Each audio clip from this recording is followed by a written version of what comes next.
Welcome to This Explainer. Today, we're diving into a pretty fascinating business paradox that's hidden right within the SASB sustainability standards for electric utilities and power generators. We're going to unpack a specific section of these standards that's focused entirely on doing more with less.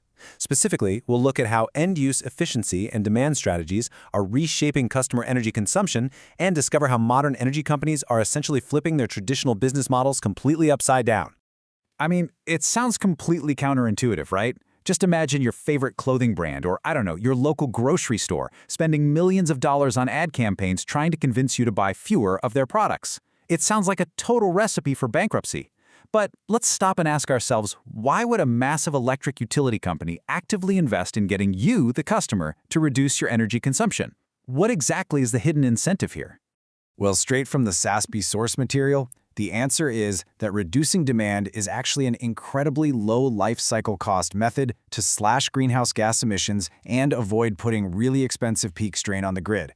You see, electricity generation represents the largest source of greenhouse gas emissions globally. So by helping us consumers use less electricity to get the exact same end-use energy services, utilities can drastically cut their emissions without actually sacrificing the modern conveniences we all rely on. Literally, selling less electricity is reshaping the entire utility industry for the better. It shifts their focus from merely generating power to actively shrinking consumption. Section 1. The Energy Paradox, Flipping the Model. Section 2. Enter the smart grid, upgrading the system. So to make all this energy efficiency possible in the first place, we have to look at the technological backbone making it happen. You know the old saying, you can't manage what you can't measure? And that brings us to the rise of the smart grid. The SASB standards actually rely on the International Energy Agency's definition here, which defines a smart grid as a dynamic system that optimizes efficiency, minimizes costs, and reduces environmental impact. It uses digital and advanced technologies to monitor and manage the transport of electricity. So instead of a blind system just pushing power continuously to your house, it's a network that actively listens and responds to varying end-user demands in real time. What's genuinely interesting about this is how the technology completely shifts power delivery.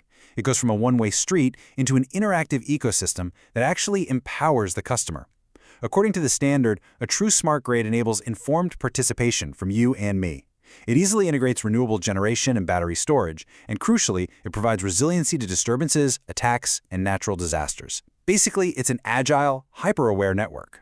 Because this tech is absolutely crucial, SASB standards require utilities to explicitly report this as a quantitative metric. Specifically, they track the percentage of their megawatt hours that are served by smart grid technology. And this forces companies to transparently show investors and regulators exactly how fast they're modernizing their infrastructure to handle these next-generation efficiency demands.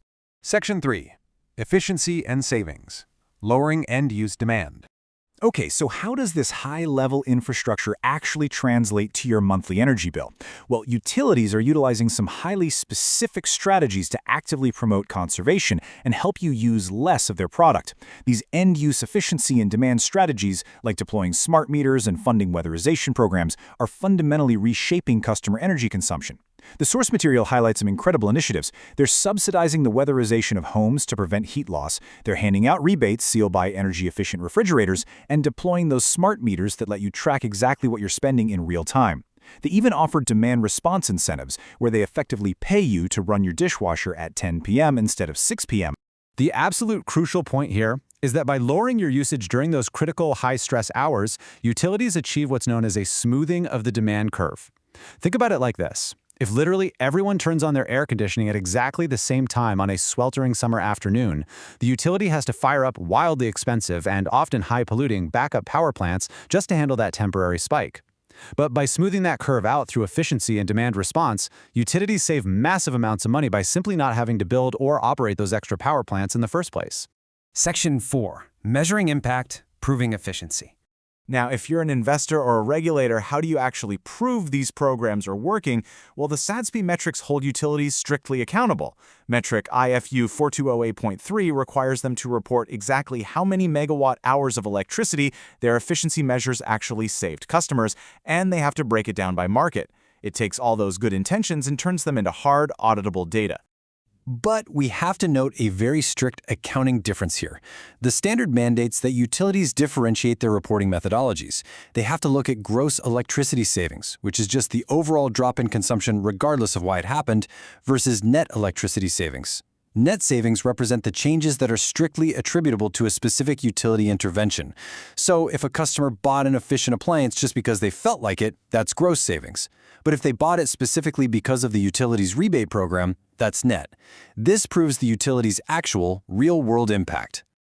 So here is the multi-million-dollar question. To keep utilities from going completely bankrupt when their total sales volume inevitably drops, how do they survive?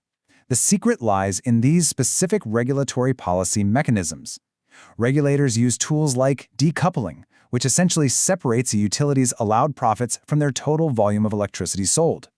Through mechanisms like lost revenue adjustments and energy efficiency rebates, utilities are actually financially incentivized to hit their efficiency targets, meaning they can earn a higher long-term risk-adjusted returns by saving energy rather than just mindlessly selling more of it. Section 5. The future of energy, a win-win scenario. As we wrap up this explainer, let's zoom out and look at why this model is absolutely here to stay. It builds a true win-win scenario. On one side, we have the consumer, reaping the benefits of lower monthly bills, way greater control over their energy data via smart meters, and physically improved weatherized homes.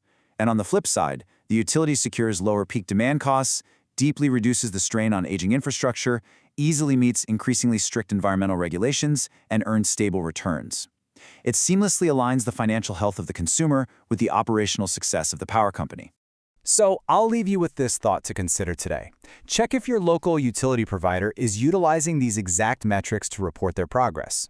Are they offering you demand response programs and appliance rebates? Take a moment to consider how you fit into this future of energy efficiency, because the power grid of tomorrow isn't just about generating more power. It's about all of us learning to do vastly more with less. Thanks so much for joining me for this explainer.